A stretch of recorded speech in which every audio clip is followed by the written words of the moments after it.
മാറാബോയുടെ ശിഷ്യനെന്നും പറഞ്ഞ് ഇവരെല്ലാവരെയും കബളിപ്പിക്കുക. കത്തനാരെ കാണാൻ ഗന്ധർവൻ വരുന്നു, അതും 33 വർഷങ്ങൾക്കു ശേഷം. ഈ പള്ളിക്കു ചുറ്റും അവൻ ഇരുണ്ട മാന്ത്രികതയുടെ ഒരു വല നെയ്യും. ഈ മേടയിൽ തെളിഞ്ഞ വെളിച്ചം എന്നേക്കുമായി അണയപ്പെടും. ജയസൂര്യയുടെ ബിഗ് ബജറ്റ് ചിത്രം കത്തനാരിൽ അഭിനയിക്കാൻ ഗന്ധർവൻ എത്തുന്നു. പത്മരാജന്റെ ഗന്ധർവനായി മലയാളി പ്രേക്ഷകർക്ക് മുന്നിലെത്തിയ നിതീഷ് ഭരദ്വാജ് ആണ് 33 വർഷങ്ങൾക്കു ശേഷം മലയാളത്തിൽ തിരിച്ചെത്തുന്നത്.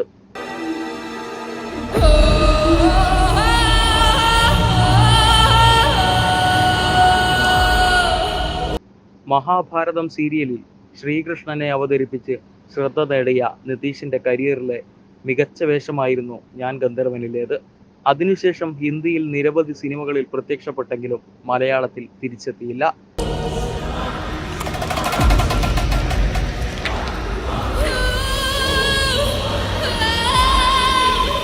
2018 റിലീസ് ചെയ്ത കേദാർനാഥ് എന്ന ബോളിവുഡ് സിനിമയിലാണ് അദ്ദേഹം അവസാനമായി അഭിനയിച്ചത്. അതേസമയം അനുഷ്ക ഷെട്ടി, പ്രഭുദേവ, സാൻഡി മാസ്റ്റർ, കുൽപ്രീത് യാദവ്, ഹരീഷ് ഉത്തമൻ തുടങ്ങിയ വമ്പൻ താരങ്ങളാണ് റോജിൻ തോമസ് സംവിധാനം ചെയ്യുന്ന കത്തനാരിൽ അണിനിരക്കുന്നത്.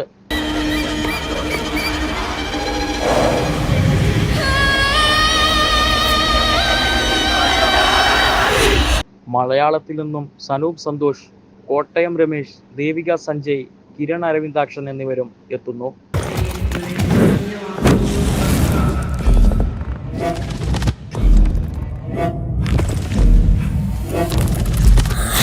അമാനുഷിക ശക്തികളുണ്ടെന്ന് വിശ്വസിച്ചിരുന്ന കേരളത്തിലെ പുരോഹിതനായ കടമറ്റത്ത് കത്തനാരുടെ കഥകളെ അടിസ്ഥാനമാക്കി ഒരുങ്ങുന്ന ഈ സിനിമ ശ്രീ ഗോകുലം മൂവീസിന്റെ ബാനറിൽ ഗോകുലം ഗോപാലനാണ് നിർവഹിക്കുന്നത്.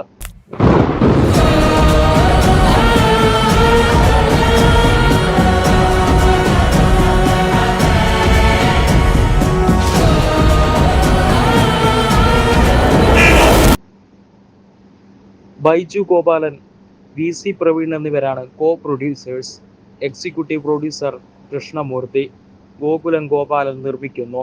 വെർച്വൽ പ്രൊഡക്ഷൻസ് സാങ്കേതിക വിദ്യ ഉപയോഗിച്ച് ചിത്രീകരിക്കുന്ന ചിത്രത്തിന്റെ 2 മിനിറ്റ് ദൈർഘ്യം വരുന്ന ഗ്ലിംസ് ജയസൂര്യയുടെ പിറന്നാൾ ദിനത്തിലാണ് പുറത്തുവിട്ടത്. വലിയ രീതിയിലുള്ള സ്വീകാര്യതയാണ് ഗ്ലിംസ് വീഡിയോയ്ക്ക് ലഭിച്ചത്. 45,000 ചതുരശ്ര അടി വിസ്തീർണമുള്ള മോഡുലാർ ചിത്രീകരണ ഫ്ലോറിലാണ് സിനിമയുടെ പ്രധാന ഭാഗങ്ങൾ ചിത്രീകരിക്കുന്നത്.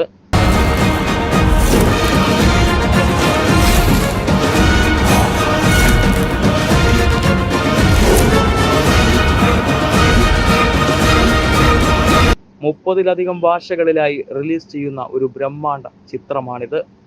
2 ഭാഗങ്ങളിലായാണ് ചിത്രം എത്തുക. ആദ്യ ഭാഗം 2024 റിലീസ് ചെയ്യും.